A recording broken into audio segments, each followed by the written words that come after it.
Assalamualaikum dan selamat berjumpa kembali dengan kami kelompok manajemen mutu terpadu 191A, di mana kelompok kami terdiri dari Dwi Hasan, Gelar Indah Sworo, Tamara Lolita Zain, Nurul Ilma Nafiah, dan Muhammad Hasyim Masbub. Di sini kami akan menjelaskan mengenai rekayasa ulang proses bisnis. Yang dimaksud rekayasa ulang proses bisnis adalah pemikiran kembali secara fundamental dan perancangan kembali proses bisnis secara radikal yang dihasilkan dari sumber daya organisasi yang tersedia. Menurut Nasution, transformasi meliputi 4R, yaitu reforming atau pembingkaian kembali, restructuring atau restrukturisasi, revitalizing atau revitalisasi, dan renewing atau pembaruan kembali.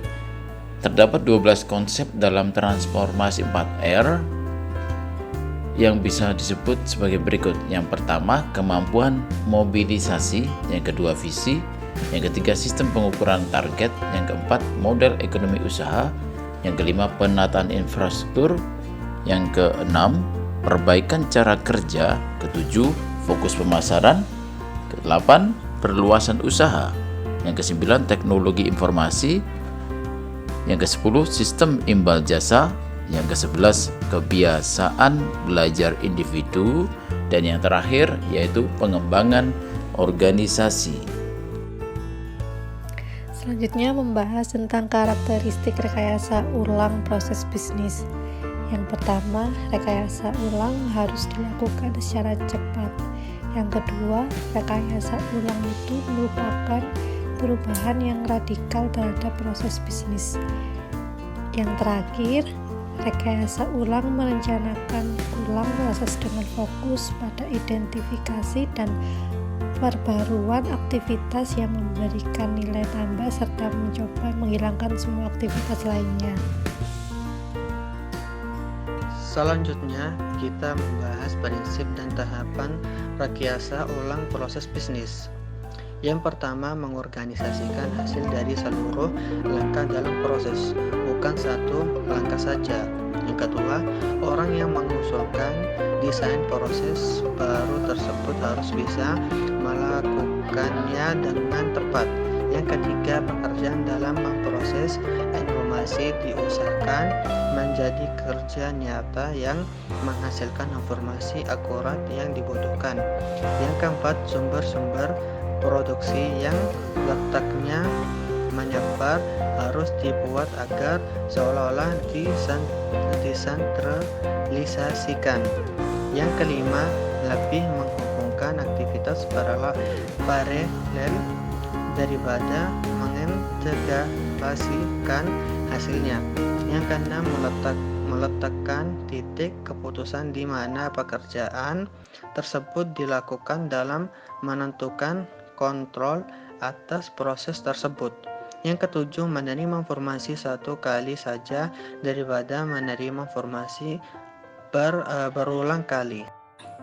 Tahapan dasar dalam rekayasa ulang proses bisnis terdiri dari 3R. Yang pertama, rating, yaitu memikirkan kembali tujuan yang akan dicapai saat sekarang dengan asumsi yang diperlukan untuk menentukan apakah tujuan tersebut masih bisa digunakan pada komitmen yang baru untuk memenuhi kepuasan pelanggan di waktu yang akan datang.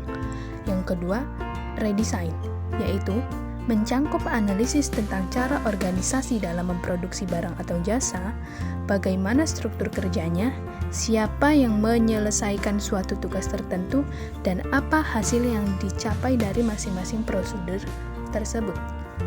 Yang ketiga, retool, yaitu mencangkup evaluasi tentang keuntungan atau manfaat yang diperoleh dari teknologi mutakhir yang digunakan khususnya pada electronic wood dan data processing system untuk menentukan kemungkinan merubah teknologi tersebut agar kualitas meningkat. Lalu, apabila perusahaan telah menentukan bahwa suatu proses tidak efektif dan efisien, maka perusahaan harus merancang kembali proses baru dengan langkah-langkah sebagai berikut. Untuk yang pertama, menentukan tujuan bisnis dan proses. Dan yang kedua, menentukan proses mana yang akan diubah atau diperbaiki. Yang ketiga, memahami dan mengukur proses yang lama tersebut. Untuk yang keempat, menentukan tingkat informasi teknologi yang dibutuhkan. Dan yang terakhir atau yang kelima, merancang dan membuat suatu model mengenai proses yang baru. Sekian dari kelompok kami. Jangan lupa like, komen, dan subscribe-nya teman-teman agar kita bisa sharing lebih banyak hal bersama. Terima kasih. Wassalamualaikum warahmatullahi wabarakatuh.